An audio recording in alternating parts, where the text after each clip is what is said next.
We finally have a mid-card championship for the women's division, with Nick Aldis revealing the Women's United States Championship. This has brought in some fresh air for the women's division, at least on SmackDown. So with that being said, I'd like to predict the first 5 women that I believe should be the first ever Women's United States Champion. Disclaimer, since this is a mid-card championship, I'm not going to be saying Bianca's name, Bayley's name, Charlotte's name, and also I've written the script for this video after the women's triple threat tournament has been announced for the US Championship, so just keep that in mind. So take everything I say with a grain of salt. Starting off with wrestler number 1.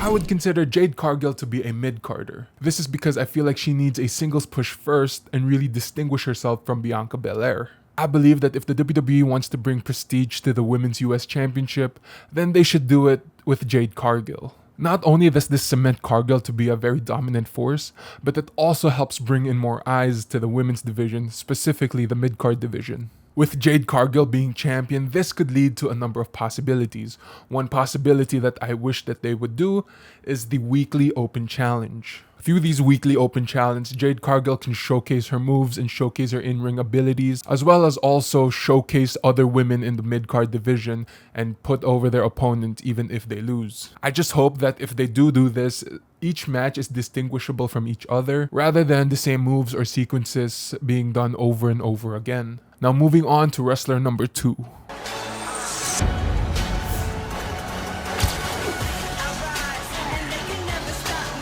Hot take, but I believe that B-Fab is one of the more underappreciated and underrated wrestlers on the roster. See, she doesn't really get the time to shine as much as I wish she did, but what I've seen from segments, beatdowns, and various matches, especially on NXT, I believe that she is one of the ones who can carry the title. That's because I believe that she can carry herself on the mic and in the ring. I feel like to really set her up as a great champion is to have her win a tournament or gauntlet match for the championship. And yes, I know the triple threat tournament is on its way. I've written the script before that. And I know B-Fab lost her triple threat match with Candice LeRae and Bayley winning that match, but I feel like she should have won the match. This would have given her enough time to shine as a single star. And also this is mainly because I believe that if she became the champion, this would have led to better things for the Street Profits. This could have been the catalyst that pushed the Profits to eventually win Tag Team Gold again. Now moving on to wrestler number 3.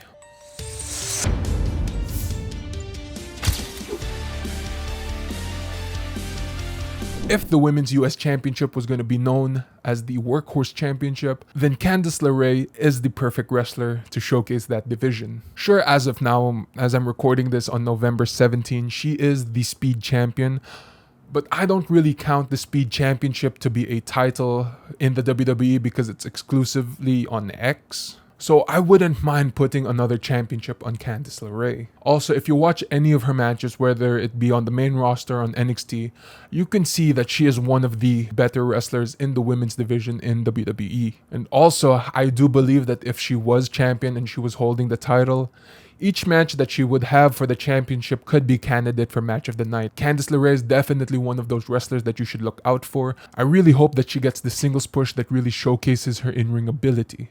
But moving on to wrestler number 4.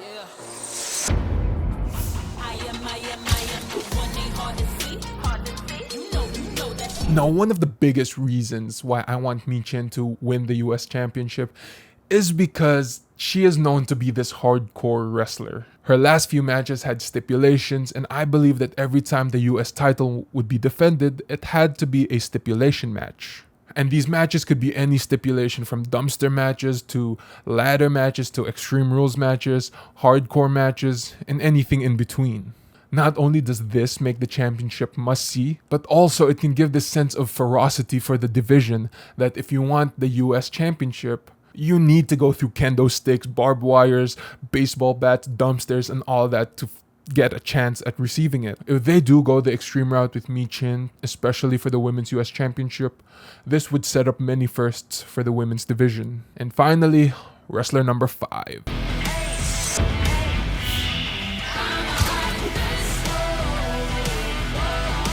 Without a doubt, Chelsea Green is one of the most deserving wrestlers to be the first ever women's US champion. Apart from her in-ring abilities, and yes, I do believe that she is one of the better, hell, one of the best wrestlers in the women's division.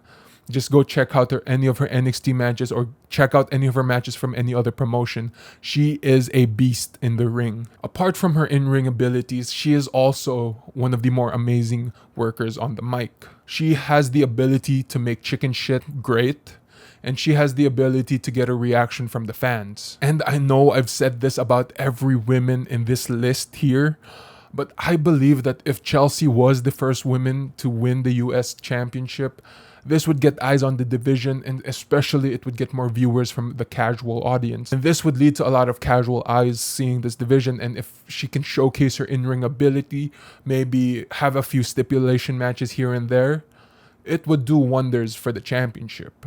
So without a doubt, the first mid-card champion should be the mid-card queen, Chelsea Green. So those are my picks for the first ever Women's United States Champion. I really hope this championship leads into an Intercontinental Championship for the women's division on Raw. I don't know if WWE has stated that this championship will be defended on both brands, but I do hope that if SmackDown and Raw do go 3 hours next year, these championships would give the women more time on screen and overall have more time for the women's division in general. But with that being said, give me a like, a subscribe, and click that bell icon. Let me know which wrestlers you believe should be the first ever Women's United States Champion down in the comments below. But anyway, stay safe, and I'll see you later.